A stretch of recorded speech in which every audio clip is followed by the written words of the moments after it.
Orastele.tv.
Amigos, muy buenas tardes. Como todos los miércoles, estamos aquí en Contrapunto TV, que se transmite a las 13 horas por Orastele.tv. Como anunciamos con anticipación, pues hoy tenemos un tema que pues siempre va a estar vigente, sobre todo en este sexenio, que el neoliberalismo se ha convertido en el villano favorito del gobierno. Todo es culpa del neoliberalismo, lo cual pues nos genera en sí mismo una polémica, porque pues neoliberalismo es una entidad abstracta, ¿verdad? Como antes era el comunismo, ¿verdad? En los tiempos de la Guerra Fría el comunismo era el culpable de todos los males, y ahora pues es el neoliberalismo. Y pues nos da mucho gusto que esté con nosotros nuevamente. Estaba viendo que ya teníamos tiempo de que no tuviéramos el gusto que estuviera en el programa, nada menos que Mónica Uribe. Ustedes ya la conocen, es comentarista de TV Fórmula, una destacada politóloga, y pues qué gusto que estés con nosotros, Mónica. Muchas gracias por la invitación. Qué gusto, de veras hacía mucho que no estaba yo por aquí contigo en ASTLB. Claro, ahora estamos por la modalidad de trabajo en por casa. Por la modalidad en la que se puede. Claro, claro. Como se puede. Pues sí, de cualquier manera, pues tú ya sabes que no necesitas invitación y pues nos dará gusto que nos visites, pues ya una vez que se normalice todo. Y bueno, pues mira, vamos a iniciar, hay muchos temas que tratar. Y mira, aquí vamos a iniciar una presentación PowerPoint. Aquí recordarás alguna foto que estuviste con nosotros. De la última vez que estuve con ustedes, sí. Sabes que sí, fue en septiembre del 2018. Y bueno, pues sí, vamos a iniciar, hay muchos temas que tratar. El tema, como lo comentábamos, es si sigue vigente el neoliberalismo. Y bueno, pues a ver, comencemos. Aquí veo que se está atorando aquí este asunto. Ay, se nos adelantó mucho. Regresemos. Milton Friedman, el padre del neoliberalismo. Probablemente ya mucha gente no lo recuerde, a este premio Nobel de 1976, pero sobre todo pues sus teorías entraron en boga a raíz de que entró en crisis el estado de bienestar o el estado desarrollista, sobre todo en América Latina en los años 70. Y bueno, pues después de varias décadas que él estuvo pues pugnando, ¿verdad? Porque sus teorías, sus ideas fueran dominantes, a raíz de esta crisis, ¿verdad? Van a ser asumidas por organismos financieros internacionales, bancos, gobiernos de 5 continentes. ¿Cómo ves a Milton Friedman? ¿Cómo lo puedes ver en la actualidad, a raíz de todos los acontecimientos, Mónica? A ver, las teorías económicas son pendulares. O sea, pasamos del liberalismo al estado de bienestar. Entre las guerras, pues pasamos un estado de bienestar según Keynes, que buscaba paliar esta idea de la mano invisible del mercado que iba a poder hacer todo, porque ya nos habíamos dado cuenta que la mano del mercado así solita pues no iba a generar, o más bien sí iba a generar riqueza, porque sí la generó, pero no generaba distribución. El verdadero problema de las teorías liberales tiene que ver con el tema de la distribución, no porque no generan riqueza. Ahora, sí pasamos del liberalismo al estado de bienestar en una etapa larga desde los tratados de Versalles en el 24 hasta la segunda posguerra, como que se implementó realmente el estado de bienestar, y luego el estado de bienestar empieza a fallar, no primero en los estados latinoamericanos o del tercer mundo, subdesarrollados, o como se llamaban en aquella época, de desarrollo intermedio, sino empieza a fallar en los estados que realmente tienen una tradición de capitalismo de inicio. ¿A qué me refiero? Gran Bretaña y Estados Unidos, que fueron los principales focos de irradiación del Estado liberal, y a ellos sumémosle Francia, pero Francia es como más periférico porque no generaba toda esta cuestión de ser un imperio axial, como diría Immanuel Wallerstein. Lo que sucede es que en Inglaterra se empiezan a dar cuenta que el estado de bienestar que implementan, pues ya no puede ser implementado de esa misma manera porque ya no tienen dinero. Entonces lo que están buscando, y esa es la época thatcheriana, cuando llega Margaret Thatcher al poder, es, a ver, que el gobierno no se puede encargar de todo, tenemos un estado obeso, hay que adelgazarlo, siguiendo muchas de las ideas de Friedman, porque Friedman tenía razón en la parte de que, bueno, el Estado, ¿para qué lo queremos? Pues para que garantice las condiciones de reproducción del capital, no para que genere capital él mismo. Esa es una de las grandes verdades, tamaño catedral del neoliberalismo. O sea, llega un momento que el Estado, o por lo menos el Estado mexicano, hacía bicicletas,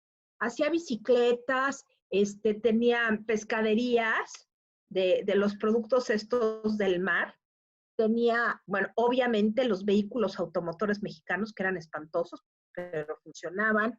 Tenía demasiada intervención en la economía, y lo hacía también de una manera hasta que cierto punto podríamos decir subsidiaria, porque cuando quebraba una empresa que era importante para el gobierno, por ejemplo, hoteles, por ejemplo, Mexicana, por ejemplo, Aeroméxico, entraba el Estado, compraba la empresa y la saneaba, y luego se la quedaba, y quién sabe qué hacían, pero estaban en números rojos. Y luego pues se dieron cuenta que pues así no funcionaba el asunto y empezaron a deshacerse desde tiempos de Miguel de la Madrid de una serie de empresas. Pero vamos otra vez a la teoría. Lo que los teóricos del neoliberalismo dicen, y es central, es que el Estado está para garantizar las condiciones de reproducción, no para hacer capital, y tienen razón. Pero fíjate, Mónica, en la actualidad pues se asocia automáticamente el Fondo Monetario al neoliberalismo, pero durante la etapa del capitalismo de bienestar, el Fondo Monetario estuvo regido por el keynesianismo, y no fue sino hasta la crisis del dólar de los años 70, ¿verdad?, que las ideas de Friedman van a empezar a hegemonizar al Fondo Monetario, a los gobiernos, a la Reserva Federal de Estados Unidos. Y bueno, pues es la crisis la que va a obligar a dejar el keynesianismo y asumir las teorías de lo que se conoce como el fundamentalismo de mercado o el fundamentalismo monetarista. Luego vemos aquí a dos personajes que son emblemáticos, ¿verdad? Tú ya mencionaste a Margaret Thatcher. Falta uno. Ronald Reagan, ¿verdad? Que también son emblemáticos, sobre todo en los años 80, de cómo el estado de bienestar se convierte en estado neoliberal, ¿no es así? Sí, digo, yo añado por mis temas de estudio al Papa Juan Pablo II, que eran como la tríada del neoliberalismo en distintas formas, el social, el político, el económico y el religioso. Pero bueno, mira, yo creo que en su momento tuvieron razón, era imprescindible adelgazar al Estado. Digo, y Margaret Thatcher hizo cosas que a mí me parecen muy locas. Lo único que dejó dentro de la administración pública británica del Reino Unido, lo único que dejó, porque no podía tocar, y tenía ganas verdaderamente de deshacerse de eso, a uno le pegó y el otro ni lo tocó. Uno fue todo el sistema de correos, porque es atribución de la reina. Entonces, él sí no lo tocó, pero ni de carcajada. ¿Qué tocó? El National Health Service, que existe, sigue, pero ya no es ese sistema en el que tú entrabas a Reino Unido como extranjero, si te rompías la pata o te daban cáncer, te trataban la enfermedad que tuvieras gratis, que también era mucho, pero el punto es que Margaret Thatcher tenía una visión neoliberal no solamente en lo económico, sino en lo social, que era muy conservadora, y en lo político, en donde quiso volver a cierto estatus digamos que de clase, que finalmente era como un volver al pasado, pero con aires de futuro. La sociedad británica se volvió mucho más conservadora en ese momento, a pesar de que finalmente era mucho más plural. Entonces, bueno, las tesis de Friedman implican libertad, o sea, era el laissez-faire, laissez-passer. Libre mercado y libre empresa, ¿no? Son un postulado fundamental, libre mercado, ¿no? Libre empresa, libertad de pensamiento, porque también se asocia a otro tema. Al neoliberalismo se asocian las transiciones a la democracia. Ojo, en la medida que el estado de bienestar y el bloque socialista real empiezan a disminuir, empieza a emerger esta necesidad del paso de los gobiernos autoritarios a gobiernos democráticos y se hace una asociación casi automática del neoliberalismo con la democracia, porque la democracia implica la libertad de elección y eso implica la libertad de pensamiento, la libertad de prensa sobre todo y el pluripartidismo. O sea, el neoliberalismo sí tiene una cara política que sí nos impacta y nos impacta en términos de la panacea es la democracia. Bueno, era la democracia a lo gringo y esa era la bandera que usaron contra los soviéticos, ¿no? Efectivamente, o sea, la lucha, es que estas tesis de Friedman se inscriben en la Guerra Fría. O sea, finalmente es la lucha de dos bloques que cada uno quiere demostrar que es mejor que el otro. Y también en el marco de la globalización, ¿no? Por ejemplo, una globalización temprana, ojo, libertad de comercio, liberalización económica, privatización, reducción del gasto, déficit del sector público, preeminencia de la política monetaria sobre la presupuestaria. O sea, es muy importante esta idea de regular la base y oferta monetarias para Friedman, para controlar la inflación, controlar el déficit del gobierno. Y fíjate algo bien interesante de Friedman. Transferencias directas a personas de bajos ingresos, incluyendo bonos educativos a las familias. No sé a qué te recuerda en la actualidad, pero Friedman era partidario de darles dinero directo, o sea, que el gobierno les diera directo a las familias pobres, ¿verdad? Para ahorrar burocracia, ahorrar politiquerías, diremos, como dirían los neoliberales, los tecnócratas. Ellos eran partidarios de eso. ¿Cómo ves eso, Mónica? Mira, la cuestión es que parece que estamos en el mundo del revés, porque López Obrador dice, bueno, pestas del neoliberalismo, y él está siguiendo, bueno, las recetas de Friedman, bueno, con medida exacta. O sea, tú estás diciendo esta parte de... Bueno, privatización no sería así, ¿verdad? Pero... No, la privatización no. Pero el no contratar deuda pública en los tiempos que estamos viviendo sí es una medida neoliberal. El adelgazamiento del aparato de gobierno, es que por corrupción, es una medida neoliberal. La implementación de ahorros del gobierno, pues, a ver, ¿en qué cabeza cabe para un administrador público? Y eso lo digo yo porque soy administradora pública. Un administrador público se tiene que gastar el dinero completo, bien gastado. Si no se lo gasta y genera ahorros, no es un buen administrador público, y eso lo sabe cualquier administrador público. Si luego tienes recursos, úsalos. Luego mira la Biblia. El consenso de Washington, claro. Fíjate, aquí digamos, las tesis de Friedman era así como un manifiesto más general. Claro. Y el consenso en Washington, que se considera así como la Biblia neoliberal, fíjate, ve algunos Ahí conceptos, está. disciplina Disciplina fiscal. fiscal, la tenemos. Reorientación de gasto público, ¿qué tal? Reforma tributaria, también mal hecha, pero ahí van. Liberalización financiera o no. Tipo de cambio unificado, ya lo sabemos. Liberalización del comercio, Pues no, es, no le encanta. Pero pero ya está. es TEMEC, ¿no? O Sí, sea, claro, es el TEMEC, no le encanta, pero ahí está. La apertura a la inversión extranjera directa, pues lo está haciendo, dice que no, pero lo está haciendo. Ahí está la compañía china que va a entrar al Tren Maya, ¿no? Privatización, no, es pero ya sí, ¿no? está.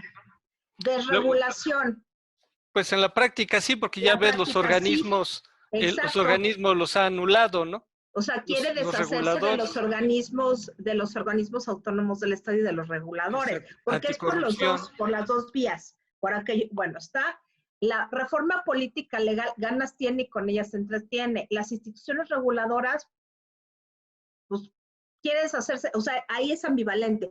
Y corrupción es lo suyo. reducción de Flexibilidad la del mercado pobreza. popular, pues no. Acuerdo con la Mundial de Gobierno, Organización Mundial de Comercio, no quiere. Códigos y estándares financieros, ahí están. Apertura prudente de la cuenta capital, pues ahí está. Regímenes de tipo de cambio no intermediados, eso quiere, pero no se le da. Redes de Seguridad seguridad social. social, está tronando las que existen para generar las propias. Y la reducción de la pobreza está, o sea, es más neoliberal que los neoliberales. O sea, Fíjate, ahora, ya que estamos entrando en el tema de México, es importante lo siguiente, ¿no? Para el gobierno actual, todos los males son del neoliberalismo del 83 a la fecha, pero se olvida por qué el neoliberalismo. Yo creo que es muy importante recordar esta etapa de México, porque también aquí se están repitiendo muchos males que se dieron en los años 70 y principios de los 80. Nuevamente estamos cayendo en esto. Recuerda la famosa frase de Luis Echeverría de que las finanzas se manejan en los pinos. ¿Recuerdas eso, no? sí, claro. Pero aquí hay un tema interesante.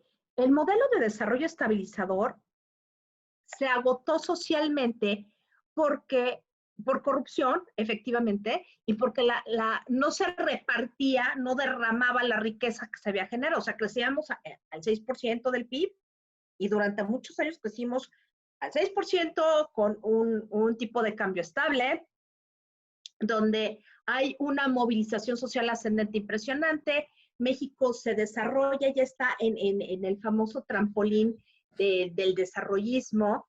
Y bueno, el caso es que esto se acaba y López Portillo y Echeverría salen con su onda del desarrollo compartido, que nadie nunca entendió bien a bien qué era. Era una mezcla de estado de bienestar con cierta dosis de socialismo real cubano, medio soviético, nomás para darle lata a Estados Unidos y decir somos soberanos, y por el otro lado, con una petrolización de la economía. Lo que está haciendo López Obrador es justamente una repetrolización de la economía, que en este momento, cuando el petróleo, verdaderamente teníamos una cantidad inmensa de petróleo, de regular calidad, pero tenemos mucho. Se petrolizó la economía y era razonable que se petrolizara en ese momento. En ese momento que sabemos que iba a haber un horizonte importante en el que el petróleo iba a ser la energía principal a utilizar en todo el mundo. De hecho, Bueno, había un boom petrolero, ¿no? era el boom petrolero. Y sabíamos que a futuro, pues iba a seguir el boom petrolero. Pero ahorita estamos justo en un momento donde el petróleo va a dejar de ser la energía más utilizada a nivel global por la huella de carbono. Entonces estamos en un mal momento como para recuperar este tipo de políticas que finalmente ni viene al caso. Y López Obrador nos recuerda mucho a Echeverría. Nada más que no tiene la energía de Echeverría, ni la inteligencia, ni la cultura, ni el saber hacer político. Y además, recuerda que el mundo de Echeverría era un mundo en que había una rectoría económica del Estado. O sea, si él decía que las finanzas se manejaban en los pinos, es porque la economía dependía del Estado. O sea, Claro, y aquí no. todo el desarrollo estabilizador estuvo construido con base en financiamiento para fortalecer la economía del Estado. Pero ahora Claro. el mundo ya no es así. O sea, ahora, si antes el 80% estaba en manos del sector público y el 20% en el sector privado, ahora es al revés. El 80% está en manos del sector privado y el 20% en el sector público.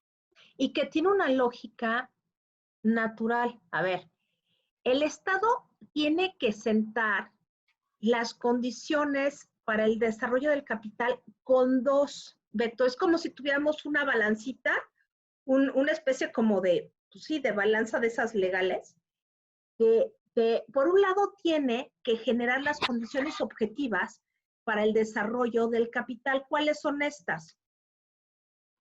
Caminos, infraestructura de servicios, agua, luz, drenaje, todo este tipo de infraestructura pública que se necesita para realizar actividades económicas. Esto lo tiene que hacer el Estado. Y por el otro lado, tiene que legitimar esas condiciones de reproducción de capital. ¿Y qué es eso? Regular la relación entre el trabajo y el capital, que ahora se han visto modificar esta relación por dos razones. Uno, la automatización de la economía, porque bueno, ya no es la gente la que la hace, sino está automatizada, muchos procesos productivos. Pero justamente la relación trabajo-capital está vinculada a los servicios que se obtienen a través de los derechos laborales, que sería la seguridad social, que se dividía en dos, a mi juicio.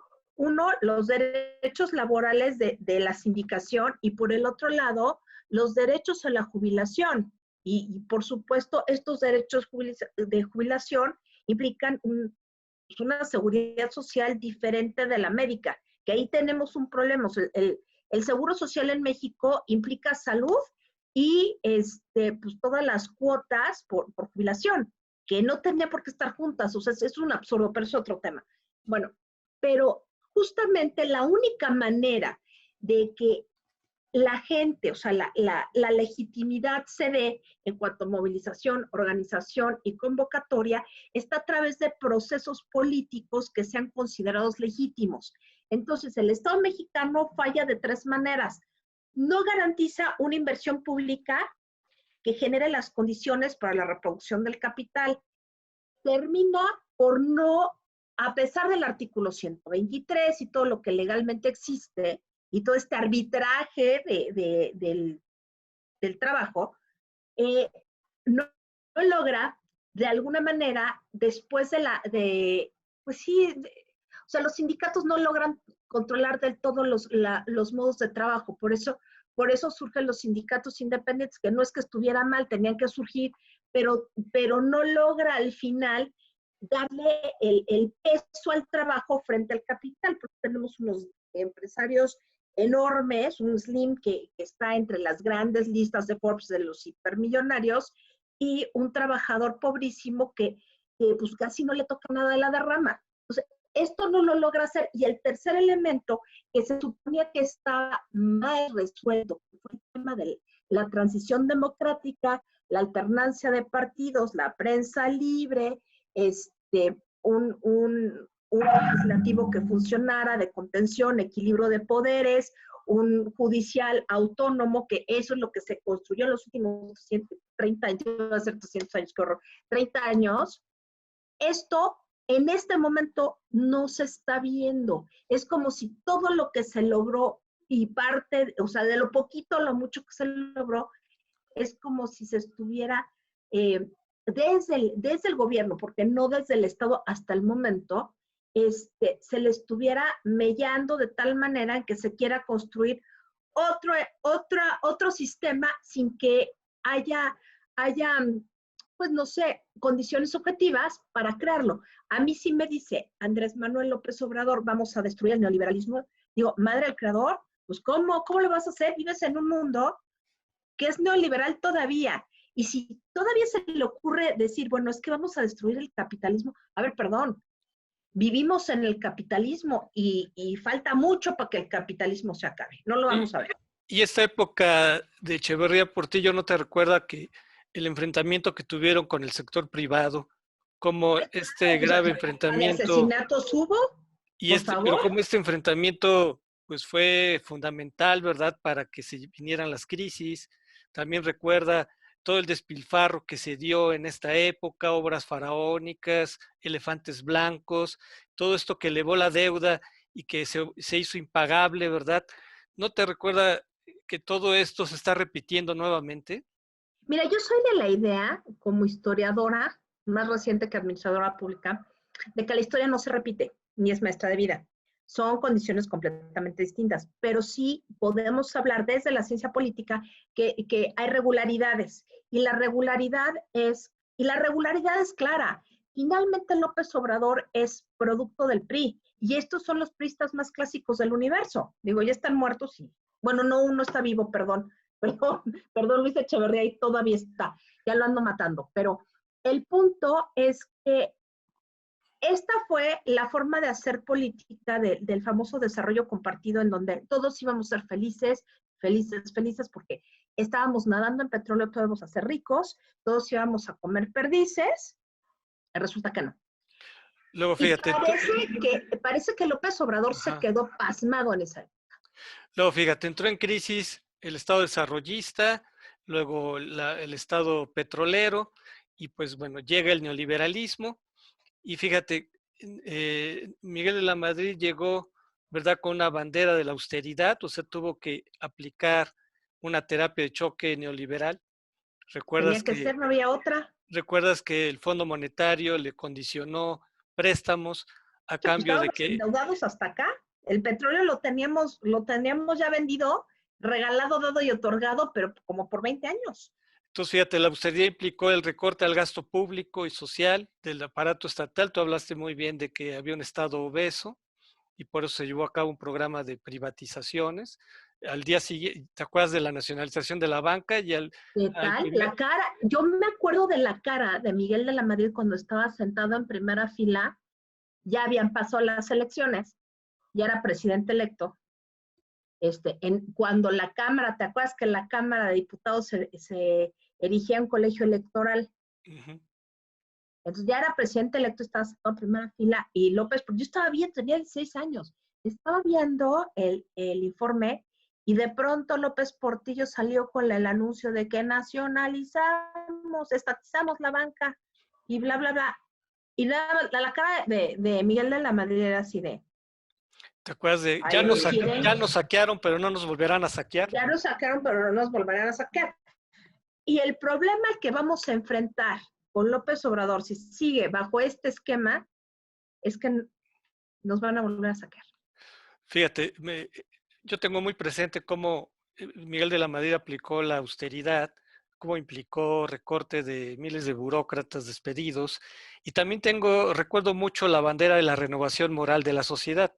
Sí, claro, Te acuerdas que los sexenios de Echeverría y López Portillo se caracterizaron por una por corrupción dispendiosos. rampante, ¿no? Bueno, Y a ver, no sé si te acuerdas tú, yo sí lo tengo muy, muy presente, bueno, porque mi familia tenía que ver con todo eso. Este, los gastos que había, yo me acuerdo que hasta jefes de departamento tenían choferes. O sea, que la administración pública era una cosa así como de, pero ¿cómo es que gastan tanto? O sea, un jefe de departamento con un chofer, pero como, ¿por qué? Y otras cosas impresionantes como los gastos que se hacían en las giras, los pianitos de la señora, ¿cómo se llamaba? La señora Carmen Romano, que jalaba con el pianito a cuanta gira iba. Claro, a esa señora le debemos la primera política cultural que hubo en este país, o sea, no hizo todo mal la pobre señora, pero de todas maneras, vamos, acuérdate lo que que no, acuérdate que hasta viajaba con su piano y lo sí, llevó hasta claro, París, ¿no? no, en el hotel Villa Magna en Madrid, que era el más acá de Madrid hace 1 millón de años, tuvieron que romper una pared para que entrara el pianito a la ñora, o sea, sí era como de pan ajena, ¿sabes? Y acuérdate Pero las obras faraónicas de Durazo, que también se volvieron emblemáticas, así como la colina del perro. sí, pero tenemos líneas del metro que no se volvieron a hacer después. Tenemos toda la ampliación de la ciudad universitaria, todo el circuito externo, Tenemos Oye, cosas interesantes oye, pero la que no se deuda entienden. externa llegó a 80,000 millones de dólares. O sea, fíjate, Eso no te lo voy a negar. La deuda externa fue, Echeverría la dejó en exacto, 20,000 sí, y se López fue hasta Portillo la arriba dejó en 80,000. creyendo que el petróleo iba a dar, pero nunca se les ocurrió que las refinerías se tienen que hacer, pero no solamente eso, se les tiene que dar mantenimiento. Bueno, regresando con De la Madrid, que efectivamente, pues esta bandera de la renovación moral, pues era en gran ¿Me medida recuerda a alguien? era en gran ¿Me medida recuerda a alguien? demagógica, pero sí hubo algunos políticos destacados que fueron a la cárcel, ¿no? O sea, Conocí Jorge Díaz Serrano, por ejemplo, por ejemplo, director de Pemex, muy amigo de López Portillo. Pero ¿sabes cuál es el punto? Mira, cuando comparas la cohorte que venía con Miguel de la Madrid, de políticos, eran políticos avesados, cultos, que sabían de administración pública, que no estaban llenos de rencor. Yo creo que hay una parte personal que sí tendríamos que ver. El problema con la gente de López Obrador es que llegan con la onda mesiánica de que ellos van a poner todo en orden, nos lo anuncian así, y lo que hemos visto es que son iguales o peor. La gente que llega con Miguel de la Madrid eran tecnócratas, o sea, no se daban baños de pureza, a ver, nosotros tenemos que hacer esto, pero nunca hablaron de sí mismos como la neta y la salvación. Esa yo creo que es la gran diferencia bueno, entre estos tecnócratas que pues, sí estudiaron en el extranjero, que hablaban 2 o 3 idiomas, a gente culta, era gente que sabía qué era lo que estaba pasando en el mundo, están muy pendientes de lo que pasaba en los circuitos internacionales. Ellos no eran aislacionistas, al contrario. En cambio, estos son aislacionistas, son ignorantes, de administración pública saben nada, tienen unas ideas muy retrógradas del gobierno, del equilibrio de poderes, bueno, no les pasa por mientes, vaya. claro. Y no son el sistema político mexicano clásico, pero son peores. Bueno, antes de llegar ya justamente al gobierno actual, también recordarás que la época de Miguel de la Madrid, que se recuerda por que fue el sexenio perdido o la década perdida latinoamericana, en que, Uh-huh. No entre fue otras, tan perdida, ¿eh? No fue tan perdida. pero Ya viendo digamos, la retrospectiva, no fue tan perdida. bueno, pero digamos, si ves la gráfica, pues el Producto Interno Bruto no creció en todo el sexenio, o sea, nunca se había dado, o no recuerdo que se hubiera dado en la historia antes de Miguel de la Madrid, que en todo un sexenio no creciera nada la economía, o sea, el Producto Interno Bruto fue cero o menos cero, ¿no? Claro. O sea, eso fue, digo, pensando, ¿verdad? Obviamente en la actualidad, ¿no? ¿No? O sea, no es este recuerdo, ¿verdad? No es solamente un repaso histórico, sino No, que no. si te fijas, vamos a hacer una analogía, justamente porque quien implantó el neoliberalismo en México, que fue Miguel de la Madrid, y que bueno, luego los sucesores lo continuaron, pues es precisamente lo que ahora ya no debería ser, ¿no? Si ya se enterró el neoliberalismo, pues vamos a ver si es cierto, ¿no? Porque tú Pues ya no, has, yo lo veo con cabal salud. tú ya has encontrado importantes analogías, ¿no? Bueno, aquí hablamos de, por ejemplo, de la deuda externa, ¿no? Que como la deuda externa ha ido creciendo bueno, y conforme tú dijeras, crece la deuda externa, hubiera crecimiento, pues no ha sido así, sino que conforme crece la deuda, pues el Producto Interno Bruto pues no ha crecido y bueno, pues con De la Madrid siguió creciendo la deuda y estuvimos en recesión todo un sexenio, ¿no? Claro, pero mira, ahorita viendo la gráfica es muy interesante porque desde Calderón ha crecido la deuda, pero se mantuvo mal, o sea, a ver, la deuda no es que esté mal del todo. La deuda es muchas veces necesaria y hasta sana para mantener una economía, pero hay que saberse endeudar. Ese es el punto. Y aquí viendo, obviamente no, digo, la producción del mundo globalizado es completamente distinto. No podemos hablar de 76 en relación a 2006. Son 30 años de diferencia, pero hay procesos de por medio, procesos económicos de por medio que hace imposible hacer una comparación directa. O sea, tendríamos que mediar una cosa, o sea, indicadores habría que mediarlos. Pero aquí lo que estamos viendo es Peña hubo una crisis de deuda, o sea, con todos hemos tenido crisis de deuda. Con Peña en 2015 tuvimos una ligera crisis de deuda, baja un poco la deuda, deja una deuda bastante soportable, dependiendo, o sea, viéndola bien, pues no es una deuda así como que nos estemos matando, porque había una posibilidad de desarrollo y posibilidades de inversión gracias a la reforma energética. O sea, él se endeudó con base en que ya había hecho una reforma energética que podía solucionar algunas cosas. Entonces, Pero a fíjate, esa parte yo la entiendo. al punto que yo iba era que por más austeridad, restricción del gasto que planeó de la Madrid, finalmente no pudo evitar que siguiera creciendo la deuda. O sea, Que no, nadie puede por lo pronto esta receta neoliberal de la monetarista austeridad. A no favor. funcionó.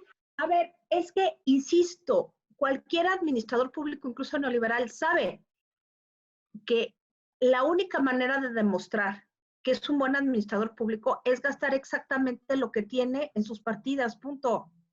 ¿Por qué? Porque esto está calculado precisamente para generar las condiciones del desarrollo económico general. O sea, esa es la misión del gobierno, no es hacer cosas, es generar las condiciones para que la iniciativa privada, el sector social, hagan lo que tienen que hacer y se dé el desarrollo.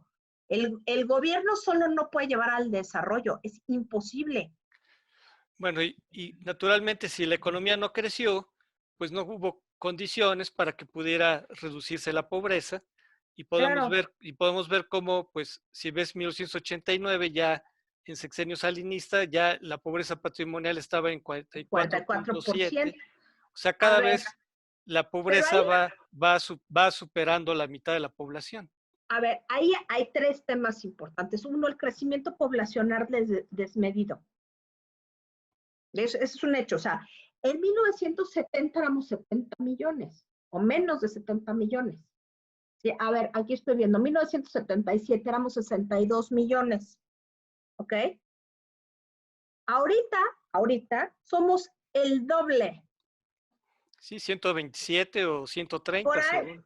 por ahí, somos un chorro. Pero no solo eso, el tema es o sea, el tema es que el Estado no propició las condiciones para crear una educación técnica, una educación tecnológica que hubiera mantenido la movilidad social ascendente y no dio las condiciones para una desconcentración de capital. ¿A qué voy a eso? Al famoso crony capitalism o capitalismo de cuates.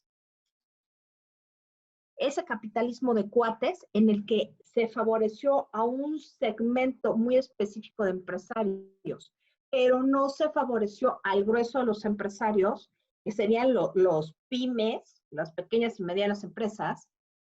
Ahí es donde estuvo mal el asunto. O sea, no es que no hubiera crecimiento, hubo crecimiento. El problema fue de la distribución de la riqueza.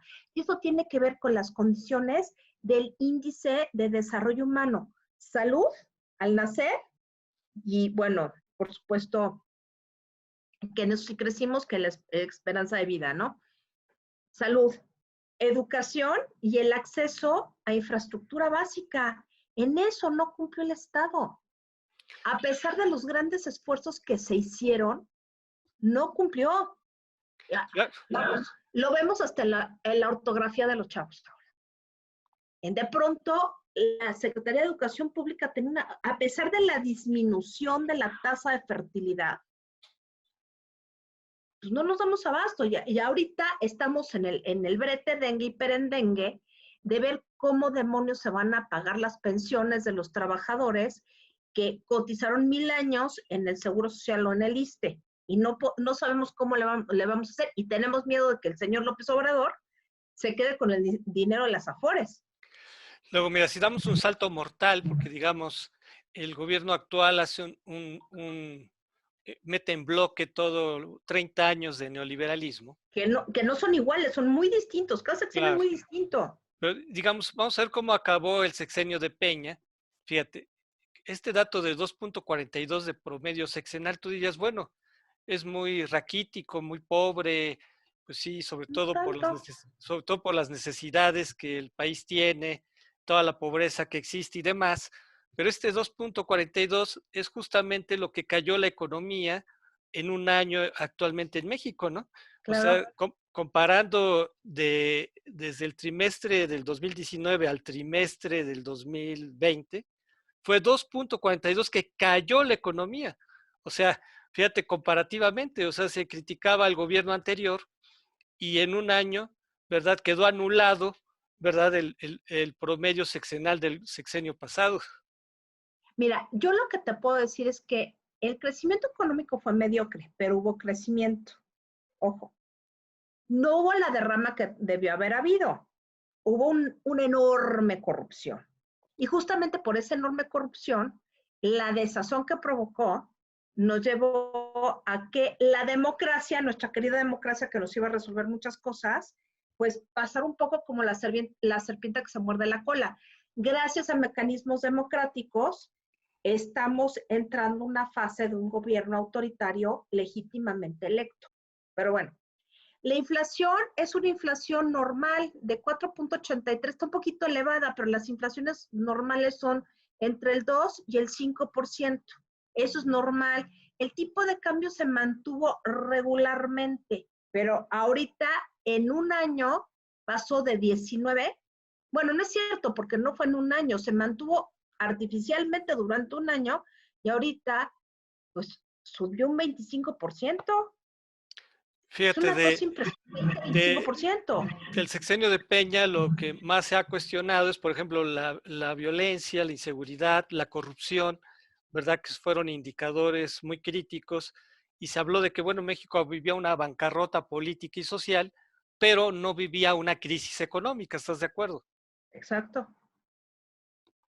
O sea, creo que hay que destacar mucho este aspecto de que efectivamente con Peña la democracia entró en crisis como la cuestión social, pero no dejó malas cuentas económicas. No, no, pero el problema que estamos viendo ahora es que ya hay malas cuentas económicas, hay malas cuentas en violencia, pero no solamente eso, parece que hay una connivencia desde el gobierno con grupos delictivos y eso es muy grave. Y estamos viendo que grupos delictivos están tomando los espacios donde el Estado no está operando.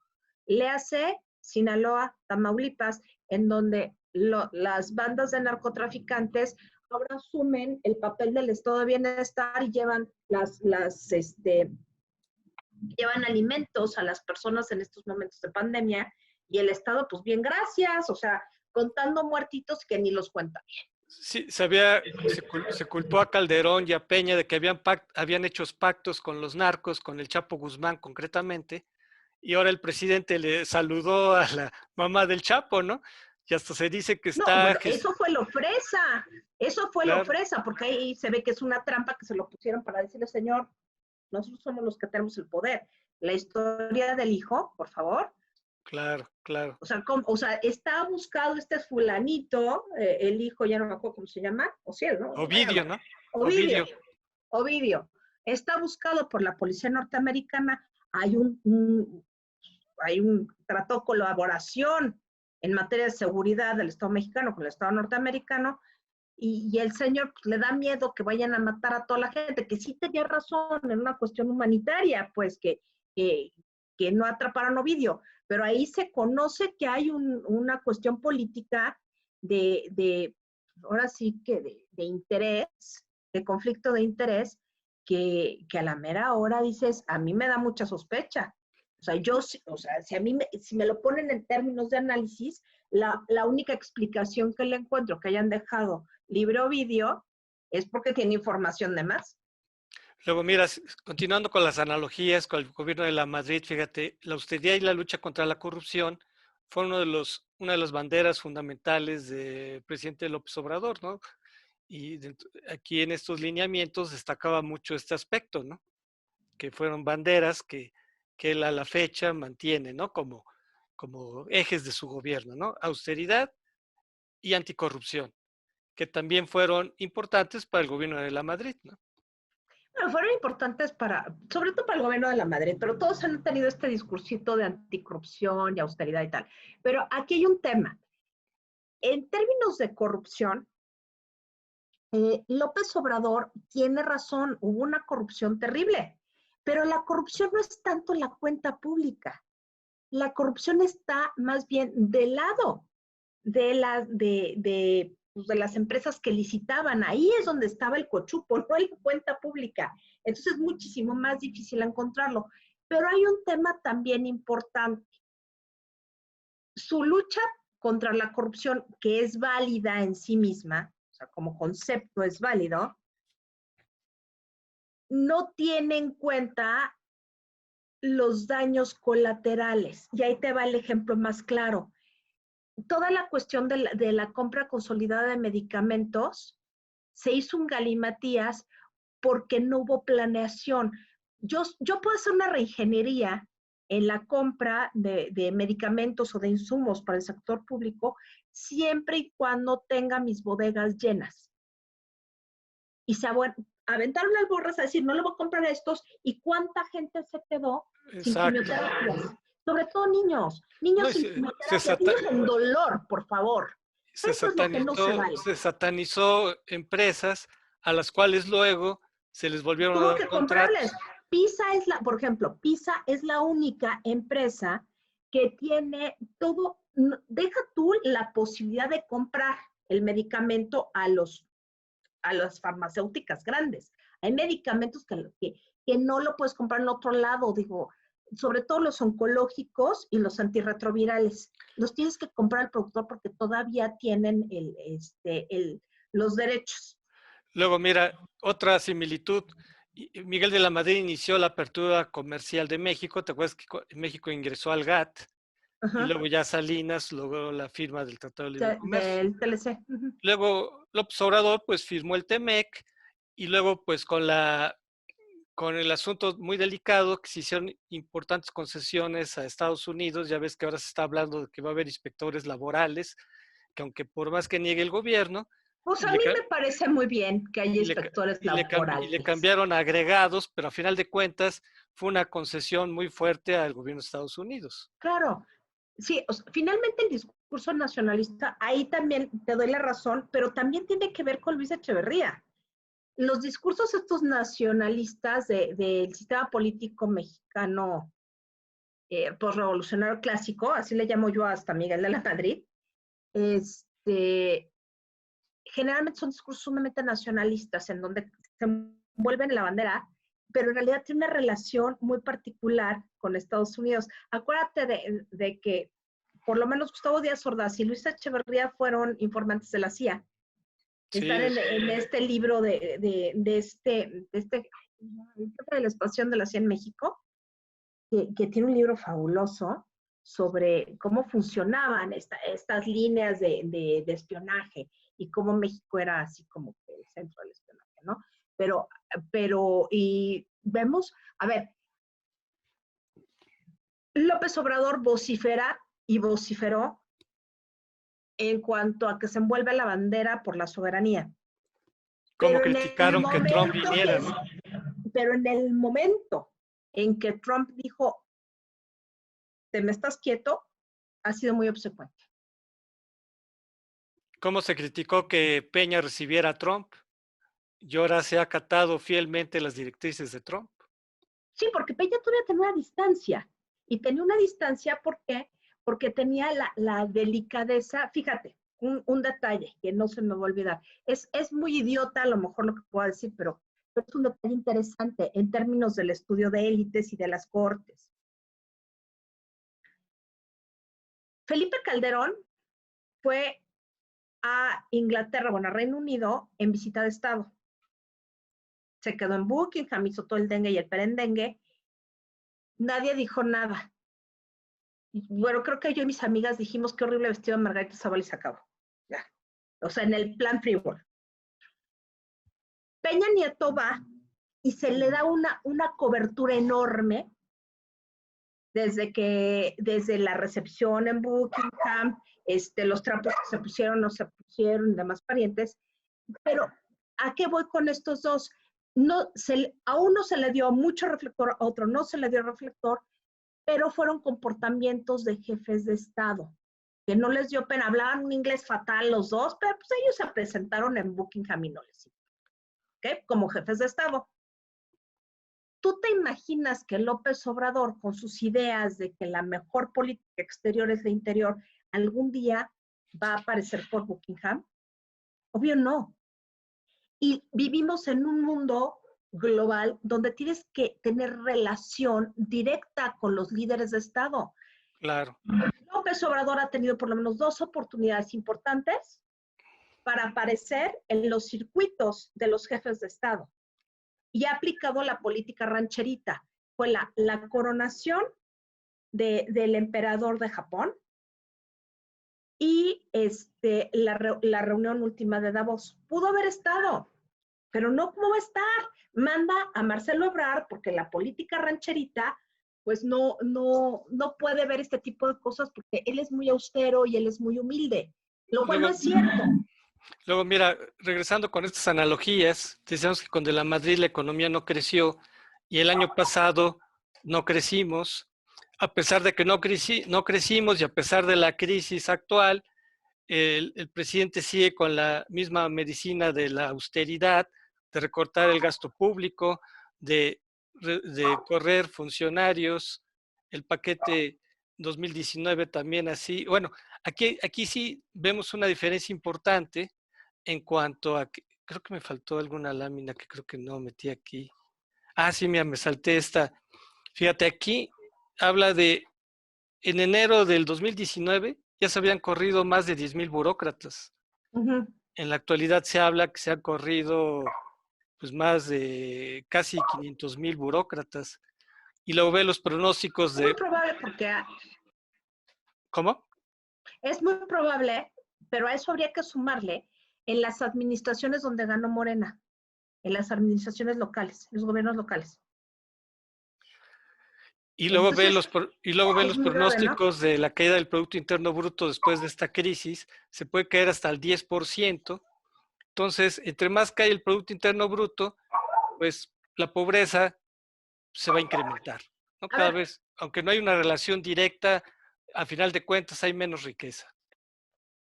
A ver, aquí hay un tema que López Obrador dice como mantra, y es que hay que estimular el consumo, que lo que él está dando de manera directa a las personas es para estimular el consumo. ¿Qué consumo se va a estimular? Bienes básicos. Bienes básicos y básicamente inelásticos. Tortillas, pan, frijoles, huevo, con una inflación que cada día es terrible, porque digo, yo lo veo, no sé si tú vas al súper, yo obviamente tengo que ir al súper, o sea, con determinada cantidad de dinero, 500 pesos, comprabas determinadas cosas, y ahora pues ya no compras lo mismo, compras bastante menos. ¿Por qué? Porque la inflación se disparó. Y a ver, yo tengo 2 medidas básicas en este mundo. La de la inflación la veo en Superama. Si tiembla, la veo con una tortuguita que mueve la cabeza. Son mis 2 medidas básicas en la vida, muy empíricas, pero me funcionan.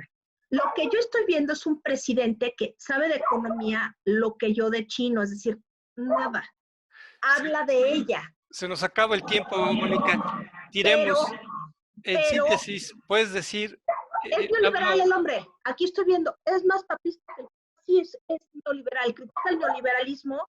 No sé cómo no se ha mordido la lengua porque todas sus medidas son neoliberales. Incluso el no generar pues una política contracíclica para nivelar la economía, claro, tiene mucho que ver con la ideología neoliberal. Muy bien, Mónica, pues te agradecemos mucho que hayas estado con nosotros. Lástima que todo esto pues ya se nos acabó el tiempo y ya fue muy precipitado, ¿verdad? Quedaron muchos temas en el tintero. Quedaron muchos temas en el tintero. Y bueno, amigos, pues los invitamos para el próximo miércoles para que analicemos aquí otro tema de importancia nacional e internacional. Muchas gracias, Mónica. Gracias a ti. Hasta la próxima. Adiós, Enrique. Buenas tardes. Astele.tv.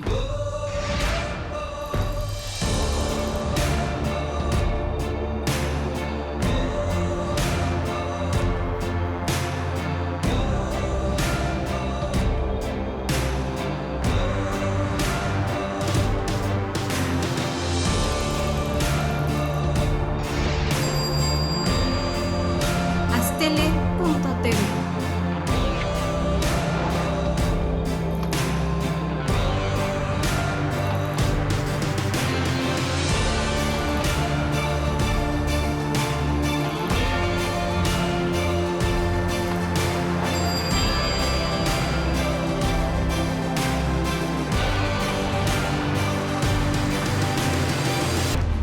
astl.tv.